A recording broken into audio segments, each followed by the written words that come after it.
Subscribers to In the Beginning receive, carefully researched ebooks, detailed videos documenting real woodworking projects built step by step, and exclusive timber-focused material that isn't published publicly. The goal here is simple: to preserve practical wood knowledge that only makes sense once you've seen what survives, what fails, and, well, why. There is a quiet truth most modern builders never hear, even after years of working with wood. Lumber doesn't lose strength only because of age, insects, or decay. A significant amount of strength is lost long before the wood ever reaches a job site. Old carpenters understood this, and many of them warned openly that certain lumber processing methods were trading short-term convenience for long-term weakness. Those warnings were largely ignored once speed, uniformity, and volume became the priority. What they were describing wasn't superstition, it was, an observation rooted in how wood fibers behave once they're cut, dried, and forced to comply with industrial timelines.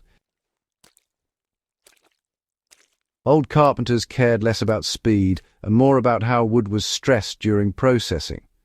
Before industrial milling, timber conversion was slow by modern standards, but it was deliberate. Trees were often felled in specific seasons, partially seasoned as logs, and sawn in ways that respected fiber direction and moisture gradients.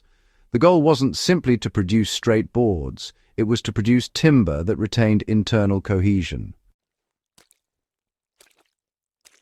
Old carpenters noticed that wood processed too quickly or, too aggressively behaved differently under load years later. Beams checked sooner, frames loosened faster, boards fractured where they shouldn't have. These weren't immediate failures, which, honestly, made the cause easy to dismiss. The damage unfolded over decades. What they were seeing was accumulated internal stress introduced during processing, not during use. Rapid drying was the process most often blamed for hidden weakness. Air drying took time, sometimes even years, but it allowed moisture to leave wood gradually and evenly. The fibers shrank together, maintaining their bond. Now, when drying was accelerated, especially if it happened unevenly, the surface would harden while the core remained wet. This, in turn, created tension locked into the board. Old builders observed that lumber dried too fast felt lighter and stiffer at first, but, it aged poorly. It cracked deeper, it responded more violently to changes in humidity, and, it lost resilience under repeated load. This wasn't, strictly speaking, a complaint about dryness itself. It was a warning about imbalance. Wood dried too quickly is strong in appearance, but honestly, fragile in behavior. Sawing patterns, really changed how forces traveled through the wood. Traditional sawing methods often followed the grain more closely, producing boards that worked with fiber orientation rather than against it. But as milling became mechanized, efficiency started to favor straight cuts, uniform dimensions, and, just getting the maximum yield per log. Old carpenters noticed, often through hard-earned experience, that boards cut without regard for growth rings behaved unpredictably.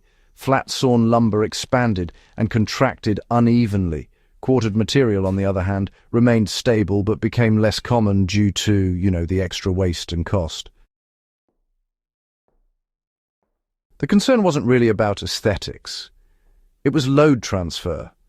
When fibers are interrupted or misaligned, forces just don't distribute evenly. Stress concentrates along weak planes, which may not fail immediately, but over time, they definitely will. Excessive planing and surfacing, removed those protective fiber layers. Hand-hewn or lightly planed timber, on the other hand, retained a compressed outer layer that actually resisted moisture exchange and abrasion. Industrial surfacing, though, removed this layer to achieve uniform thickness and smoothness. Old builders noticed that heavily surfaced lumber absorbed moisture more rapidly and then released it more abruptly. This in turn increased movement and reduced dimensional stability. The wood wasn't worse just because it was smooth, it was worse because its natural gradient was erased. That gradient, honestly, mattered more than appearance when durability was the goal. So, kiln schedules, they really prioritized throughput over fiber recovery. Early kilns were often, pretty experimental, and experienced carpenters paid close attention to the results. Lumber that went through aggressive kiln schedules showed a pattern. It behaved well indoors, in controlled conditions, but failed faster outdoors or under structural load. Kiln drying collapses cells differently than air drying. When pushed too hard, it permanently alters elasticity. The wood becomes brittle under cyclic stress, especially where joints concentrate load. Old carpenters didn't oppose kilns outright. They opposed kilns used without restraint or understanding. Uniform lumber solved one problem and, created another. Standardized dimensions, simplified construction, and reduced skill barriers. That benefit, though, came with a trade-off. Old timber varied naturally, and builders adjusted joinery to suit each piece. This allowed them to select stronger sections for higher loads and reserve weaker ones for non-structural use. Uniform lumber, you see, hides variability. Internal defects, growth anomalies, and fiber disruptions are masked behind straight edges and consistent thickness. The carpenter discovers weaknesses only after installation, often years later.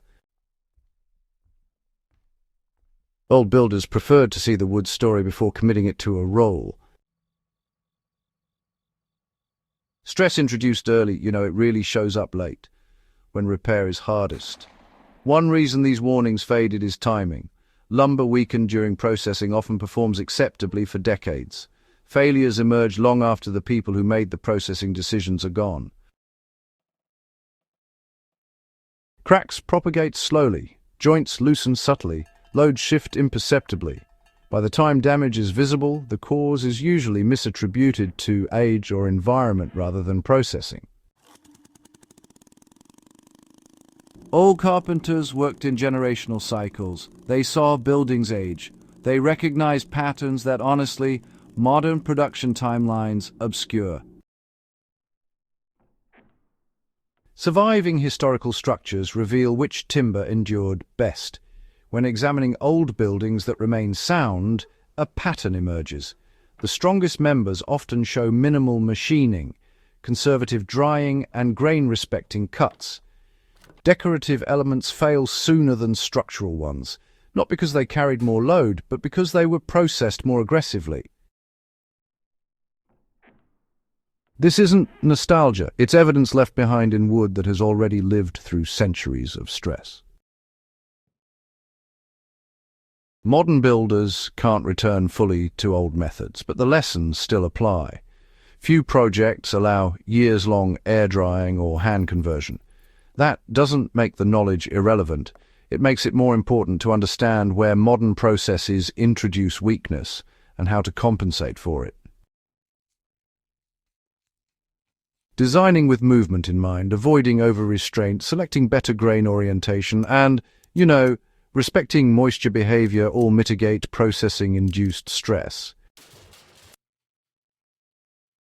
Old carpenters didn't reject progress. They rejected ignorance of consequences. Strength is not just about species or size. It's really about treatment.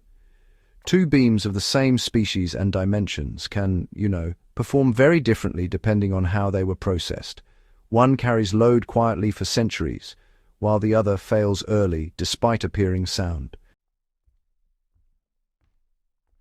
Old builders knew that strength wasn't something you measured just once, it was actually something you preserved. Understanding these warnings matters now more than ever. As timber becomes lighter, faster grown and more intensively processed, internal stress increases. The margin for error, honestly, shrinks. Historical knowledge isn't about romanticizing the past. It's about recognizing which principles still govern wood behavior, regardless of tools or technology. If you want to continue exploring how timber actually survives time, load, and environment, consider subscribing to the In the Beginning email list. This kind of understanding doesn't come from catalogs or codes. It comes from paying attention to what wood remembers long after we stop looking.